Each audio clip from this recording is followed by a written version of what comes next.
Hello, my name is Shamiso Banda and I am the co-author of Birds on the Brink.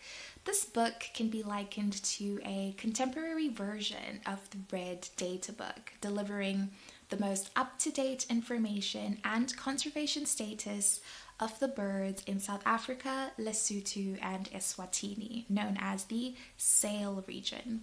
Importantly, this book also highlights the human dimension of conservation by sharing stories from people involved in several aspects of bird conservation, from collecting data to advocating for bird conservation, etc. Readers will love this book because it presents a unique opportunity to read about the first-hand experiences of people in the field, on the ground, getting the job done. And of course, thank you so much to everyone that has been and is still to be involved in the life cycle of this book.